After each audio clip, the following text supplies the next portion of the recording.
हाय दोस्तों, good morning. कैसे हैं आप? आज मैं वॉक ऑन टॉक करते हुए सीक्रेट सेलिंग स्ट्रेटजी जो स्टोरी 5 कल थी और 6 मैं आपके बीच में लेके आना चाहता हूँ।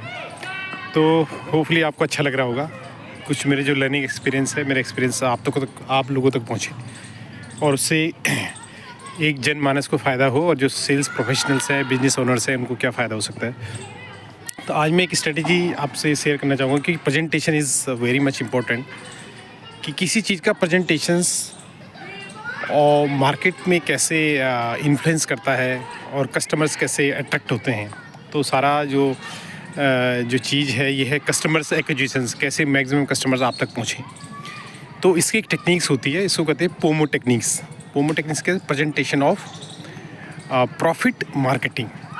आप ध्यान रखना, प्रेजेंटेशन ऑफ प्रॉफिट मार्केटिंग क्या होता है कि जब कोई प्रोडक्ट आप शोकेस करते हैं, छोटी लेट से आपकी कोई छोटी सी दुकान है, समोसे की दुकान है और जलेबी बेचते हैं आप, तो बहुत बड़ा जलेबा बना के आप अपने स्टॉल पे रख सकते हैं। क्योंकि क्या है कि हमारा जो रिकॉल माइंड होता है, कॉन्शियस सबकॉन्शियस माइंड जब होता है, तो उसमें क्या होता है कि जो चीज़ें प्रेजेंट होती हैं, जो कुछ अनयूजुअल होती हैं, वो चीज़ हमें याद रहती हैं।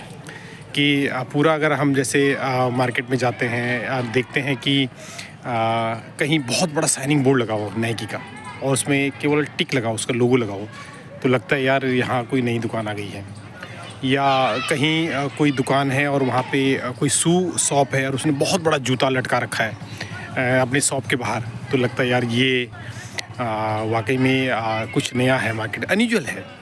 सो अपने प्रोडक्ट में हम लोग ये हमेशा ध्यान रखना चाहिए कि हम क्या एक अपीलिंग वैल्यू अपील कर रहे कस्टमर्स को, कि जिससे वो आपको प्रोडक्ट आप तक आए, आपके शॉप का फुटफॉल बने, आपके प्रोडक्ट को वो ज़्यादा जानकारी प्राप्त करना चाहे। तो वो तभी होगा जब कोई चीज़ अनयूजुअल अचानक से होती है। कि आप और हम जब देखते हैं तो कोई चीज़, हमें बहुत सारी चीज़ें हम लोग देखते हैं दिन में, लेकिन कुछ अनयूजुअल जब होती हैं तो वो हमें याद रहती हैं। तो ये पोमो टेक्निक्स जो है मार्केटिंग की एक की है। यहाँ पे आप कस्टमर का फुटफॉल बढ़ा सकते हैं और अपने बिज़नेस को आगे ग्रो कर सकते हैं। ये भी सीक्रेट सेलिंग स्ट्रेटजी है। दूसरा है कि आप कस्टमर्स से जब प्रोडक्ट आपके पास कस्टमर आ गया, ठीक है, अब आप चाहते हैं कि कस्टमर्स को वो आपके यहाँ से प्रोडक्ट लेके ही जाए, तो सबसे पहले आपको उसकी ज़रूरत को समझना बहुत ज़रूरी है। जैसे कोई डॉक्टर के पास जाते हैं तो सबसे पहले डॉक्टर डायग्नोस करता है, तो वैसे सेल्स में और वैसे हर एक बिजनेस में, क्योंकि हर चीज़ जब कस्टमर बाय करता है तो वो एक मार्केटिंग प्रोसेस उसमें लगता है, सेल्स प्रोसेस लगता है। तो इसकी इतनी ज़्यादा हमें ऐसी ज़रूरत नहीं है कि नॉलेज बहुत हमें किसी बुक पढ़नी है, ये केवल एक्सपीरियंस से मिलता है। तो सबसे पहले उसकी नीड को आपको समझना चाहिए। इसकी नीड को समझने के लिए मैं आपको एक चीज़ और बताना चाहूँगा कि कस्टमर्स क्या होता है कि जब वो किसी प्रोडक्ट पे 3 से 7 सेकंड अगर देखता है और रुक जाता है, तो वो मतलब इन्फ्लुएंस है उस चीज़ से और उसकी वो ज़रूरत है, ये समझने का फिर है। नंबर 2, नंबर 3, आपने देखो चाइनीज़ ट्रेडर थे, वर्ल्ड के सबसे खतरनाक जो ट्रेडर होते हैं चाइनीज़ ट्रेडर होते हैं। और आज भी अगर ग्लोबली देखा जाए तो उनके पास बहुत सारे ऐसे प्रोडक्ट हैं जो कस्टमर्स की नीड को बहुत चीपर प्राइस में प्रोवाइड करते हैं और मार्केट को उन्होंने एक्वायर किया हुआ है। तो जो ग्लोबल, जैसे अमेजन को ही देख लीजिए, वो सब चाइना से उस प्रोडक्ट है। बहुत बिजनेस में बहुत इंडिया में ही बहुत सारे लोग हैं जो चाइना से माल लेते हैं और अपना लोगो लगाते हैं और मार्केट में बेच देते हैं।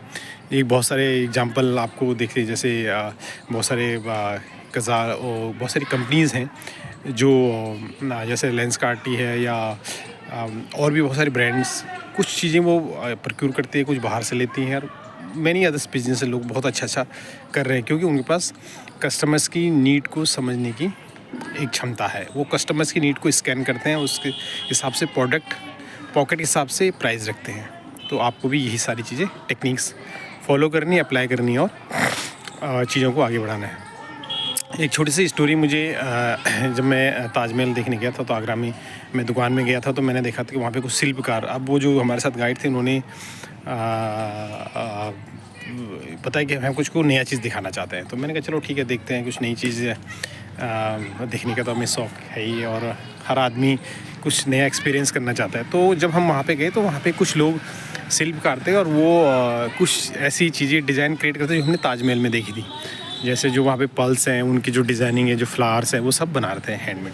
तो बहुत इंटरेस्टिंग सा लगा। तो मेरे पास वो वीडियो भी है, मैं शेयर भी करूँगा, कि वो भी एक सॉर्ट ऑफ मार्केटिंग स्ट्रेटजी है कि अब आप कस्टमर्स को कैसे अपील कर सकते हैं, कैसे उसको डिफरेंट दे। देखो प्रोडक्ट बहुत अच्छे अच्छे हैं, लाखों रुपए के प्रोडक्ट उनके दुकान में थे, लेकिन सबसे पहले हमने क्या देखा कि वो मेकिंग क्या होती है। तो वो हमारे लिए बहुत ही सरप्राइजिंग था कि प्रोडक्ट बनता कैसे है। ताजमहल, अब गाइड साहब थे हमारे, उन्होंने बताया कि देखो ताजमहल में जो फ्लावर्स बने थे या जो डिज़ाइन था वो देखो इस तरीके से बनता है। तो लोग बहुत इंटरेस्ट से उसे देखने लग गए और मैंने उसकी रिकॉर्डिंग भी की। तो एक है प्रेजेंटेशन, ये भी एक सॉर्ट ऑफ प्रेजेंटेशन है, वहाँ पे प्रैक्टिकल प्रेजेंटेशन कह सकते हैं इसको, ठीक है ना। तो पोमो बोला था मैंने, प्रेजेंटेशन ऑफ प्रॉफिट मार्केटिंग जो होता है ये बहुत इंपॉर्टेंट है। एक ही फार्मूला है, इसे याद रखिएगा कि अगर आप कुछ भी करते अनयूजुअल करना चाहते हैं तो वो कीजिए। जैसे आपने मैकडी में जाते हैं तो बाहर एक अंकल जी बैठे रहते हैं और वो तो बच्चे क्या होता है कि वो अट्रैक्ट करता है और सब बच्चे जाते हैं उसमें फ़ोटो खींचते हैं और एक ट्रेंड सा बन चुका है। तो वही हम क्या कस्टमर्स को अपील करते हैं और कस्टमर्स कैसे आपके शॉप तक पहुँच। सबसे पहले फुटफॉल होता है, तब बिजनेस फॉल होता है। तो फुटफॉल बढ़ाने के लिए आपको बहुत सारी टेक्निक्स हैं, बहुत सारे जो अनयूजुअल तरीके हैं वो कर सकते हैं। आप जैसे शूज़ शॉप है तो आप ये भी कह सकते हैं भाई पुराना जूता लीजिए और 30% डिस्काउंट लेके जाइए, और जो पुराना जूता है आप किसी एनजीओ और किसी ऑर्गेनाइजेशन को आप डोनेट भी कर सकते हैं। तो ये सब चीज़ें हैं। तो सारा मुझे लगता है कि जो वीडियो में यहाँ पे शूट कर रहा हूँ शायद इसमें कहीं डिस्टर्बेंस आ रहा है, क्योंकि बच्चे भी यहाँ पे हैं और ये अब हमने ही डेवलप किया है, तो ये भी एक पॉजिटिव वाइब्रेशंस पैदा करता है। ये देखिए बच्चे देख रहे हैं और यहाँ पे गिलहरी भी हैं और बहुत अच्छा सा माहौल है और सब लोग अच्छे से यहाँ पे चीज़ों को कर रहे थे। ये शॉर्ट ऑफ आपको मैंने प्रेजेंट ही किया इनडायरेक्टली कि आपको भी मेरा वीडियो देखते रहे और लर्निंग लेते रहे, साथ में कुछ अपना जो इन्वायरमेंट है उसका भी आनंद लेते रहें, जिससे कि आपका दिन शुभ हो। तो जय Bharat, happy selling, we wish you all the best. इशू आपकी लाइफ में अगर ये वीडियो कुछ वैल्यू एडिशन कर पाए, अगर आपको लगे कि इसे आप लाइक करने शेयर कर सकते हैं और मेरे से जुड़ सकते हैं और फ्री लर्निंग ले सकते हैं। Have a great time, have a good day and happy weekend and happy Sunday.